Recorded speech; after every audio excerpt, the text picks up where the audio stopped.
Eles usavam armaduras brancas com cruzes negras, juravam lealdade a Deus, mas empunhavam espadas em nome da guerra. Avançavam pelas florestas geladas do Báltico como sombras da fé, levando o terror a reinos pagãos e até a cristãos rebeldes. Hoje, no Espada e História, você vai conhecer os Cavaleiros Teutônicos, uma ordem sagrada que virou império militar e caiu pela própria ambição. A Ordem dos Cavaleiros Teutônicos surgiu durante as Cruzadas no final do século XII. Fundada por volta de 1190, em pleno cerco de Acre, na Terra Santa, ela nasceu como uma irmandade de monges hospitalares alemães que cuidavam de doentes e feridos, mas rapidamente a missão mudou. Inspirados pelos templários e hospitaleiros, os teutônicos se transformaram em uma ordem militar religiosa com um único objetivo: defender o cristianismo pela espada. Com o fim das cruzadas no Oriente Médio, os cavaleiros buscaram uma nova terra para expandir sua fé e encontraram um palco perfeito na Europa Oriental. A pedido de nobres poloneses e do Papa, eles foram enviados para o norte da Polônia, onde tribos bálticas como os prussianos, lituanos e estonianos ainda resistiam à cristianização. Foi ali que os teutônicos ergueram fortalezas, travaram cruzadas locais e fundaram um verdadeiro estado militar. Seu território se expandiu até incluir partes da atual Polônia, Lituânia, Letônia, Estônia e Rússia, governado com punho de ferro sob o símbolo da Cruz Negra. Ao contrário de outras ordens militares, como os templários, que aceitavam nobres de várias partes da Europa, os teutônicos eram formados exclusivamente por cavaleiros germânicos, principalmente da Alemanha. Para ingressar na ordem, o homem precisava ser de origem nobre, jurar celibato, pobreza e obediência absoluta ao grão-mestre. Ele renunciava à sua herança familiar e dedicava toda a sua vida à guerra e à fé. Mas os teutônicos não eram apenas monges guerreiros. Eles eram administradores, construtores e líderes. Quando um recruta entrava, era treinado para comandar fortalezas, gerenciar terras conquistadas e até negociar com reis e papas. A vida dentro da ordem era austera. Os cavaleiros vestiam túnicas brancas com uma cruz preta no peito, seguiam uma rígida rotina de orações, treinamentos militares e missas diárias. A disciplina era total e a punição severa. Nos castelos, os teutônicos viviam como uma máquina bem ajustada. Cada um com uma função, todos trabalhando em nome de Deus e da ordem. A hierarquia era estrita, com postos como cavaleiros, sargentos, capelães e irmãos serventes. Além disso, a ordem mantinha um exército de mercenários e soldados locais, conhecidos como servientes, que apoiavam os nobres cavaleiros em campanhas e patrulhas. Isso ampliava seu poder militar e seu controle sobre os povos dominados. Os teutônicos eram uma força de elite altamente treinada e equipada com o que havia de mais avançado na guerra medieval. Seu arsenal era uma extensão de sua fé e de sua brutalidade. A principal arma do cavaleiro teutônico era a espada longa de 2 mãos, símbolo de poder e fé. Mas também usavam lanças de choque, machados de guerra, maças e punhais curtos para o combate corpo a corpo. Na defesa, o escudo em forma de pipa era pintado com a famosa cruz preta. Eles vestiam armaduras completas de placas metálicas sobre cota de malha, cobrindo o corpo da cabeça aos pés.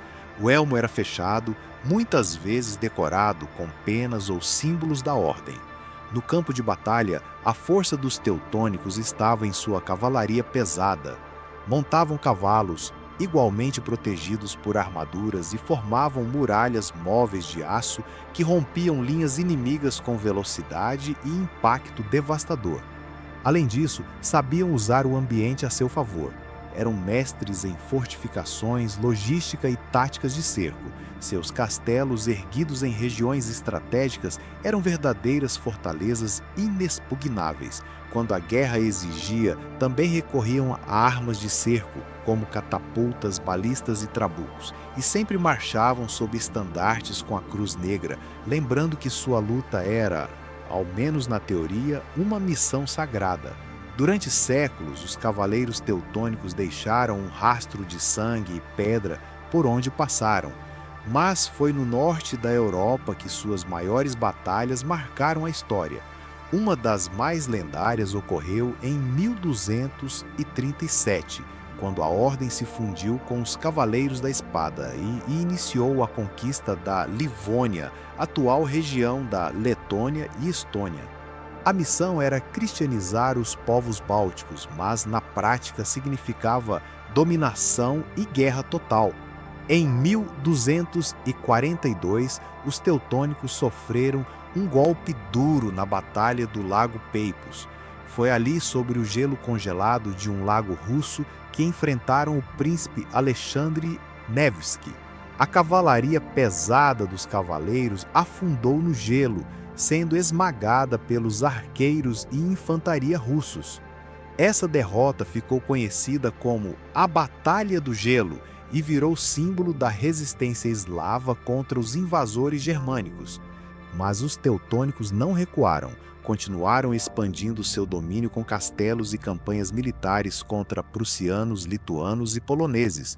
Foi um avanço brutal, com dezenas de fortificações erguidas e vilarejos destruídos. Porém, o início do fim viria em 1410, na Batalha de Grunwald, ou Batalha de Tannenberg.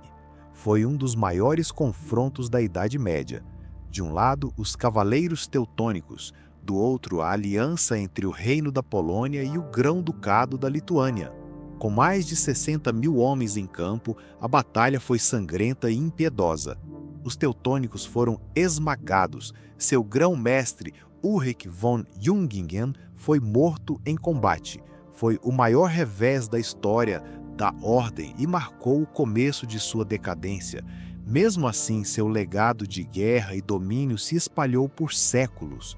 Os castelos, ruínas e cicatrizes ainda existem e contam a história de uma ordem que lutou sob a cruz, mas também sob a sombra da ambição. Quando ouvimos falar dos cavaleiros teutônicos, muitas vezes a imagem que vem à mente é a de guerreiros santos, vestindo mantos brancos com uma cruz preta, lutando apenas pela fé. Mas a realidade vai muito além desse retrato idealizado. Um dos maiores mitos é que a ordem era puramente religiosa. Na verdade, apesar da origem cristã e do reconhecimento papal, os teutônicos eram, antes de tudo, uma força militar e política. Seus líderes eram estrategistas, seus interesses muitas vezes ligados à expansão territorial e ao controle econômico das regiões conquistadas.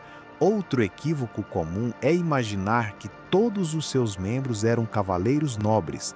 A verdade é que a ordem tinha uma hierarquia bem estruturada, composta por padres, servos, artesãos, médicos e soldados. A maioria não era nobre, mas homens comuns que serviam à organização. Também há quem pense que os teutônicos lutavam apenas contra muçulmanos, como faziam os cruzados no Oriente Médio. Mas a realidade é que grande parte das suas batalhas foi travada contra povos cristãos, como os ortodoxos russos, e principalmente contra os povos bálticos e eslavos que ainda seguiam religiões pagãs. Além disso, muitos acreditam que eles eram invencíveis, mas como vimos, sofreram derrotas humilhantes, como em Peipus e Grunwald, mostrando que, apesar da disciplina, também cometiam erros estratégicos e enfrentavam adversários à altura. Por fim, é importante destacar que o símbolo da cruz não significava necessariamente compaixão ou misericórdia. Em nome dela, vilarejos foram destruídos, povos foram forçados à conversão e impérios foram construídos sobre a dor alheia. Os cavaleiros teutônicos foram mais do que heróis ou vilões, foram homens reais forjados em uma época onde fé, guerra e ambição andavam lado a lado. O auge dos cavaleiros teutônicos terminou tão dramaticamente quanto sua ascensão.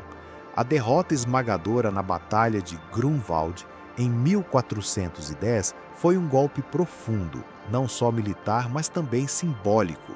Pela primeira vez, a aura de invencibilidade da ordem foi quebrada diante do mundo. Nos séculos seguintes, os teutônicos entraram em declínio progressivo. A reforma protestante abalou os alicerces da ordem religiosa e, em 1525, o então grão-mestre Albert de Brandemburgo rompeu com o catolicismo e transformou os territórios da ordem em um ducado secular, o Ducado da Prússia. Esse momento marcou o fim da ordem como potência militar e política. O que sobrou foi uma organização simbólica que continuou existindo de forma modesta sob proteção do Império Austríaco, mais ligada à caridade do que à guerra. Mas seu legado ainda ecoa na história. A presença teutônica deixou marcas profundas nas terras do Báltico. Castelos, igrejas e cidades inteiras surgiram sob sua influência. Alguns desses castelos, como o de Malbork, na Polônia, continuam de pé, testemunhas silenciosas de uma era onde religião e guerra caminhavam lado a lado. Mais que isso, os teutônicos entraram no imaginário europeu como um símbolo ambíguo. Para uns foram heróis da fé, para outros colonizadores implacáveis. Mas o que ninguém pode negar é que foram protagonistas de uma das eras mais turbulentas e fascinantes da história medieval. Eles surgiram como monges, tornaram-se guerreiros e, por um tempo, governaram como reis. Os cavaleiros teutônicos foram mais que uma ordem religiosa, foram o braço armado de um ideal que misturava fé, conquista e poder. Erguendo castelos, travando cruzadas no gelo e desafiando impérios, deixaram um legado que ainda impressiona e também divide opiniões. Foram mártires ou invasores, santos ou senhores de guerra. A história, como sempre, não oferece respostas simples, mas uma coisa é certa: o nome teutônico jamais será esquecido. Se você curtiu essa jornada no tempo, se inscreve agora no Espada e História. Deixa o like e comenta aqui embaixo. Qual tropa lendária você quer ver no próximo vídeo? Nos vemos no próximo campo de batalha.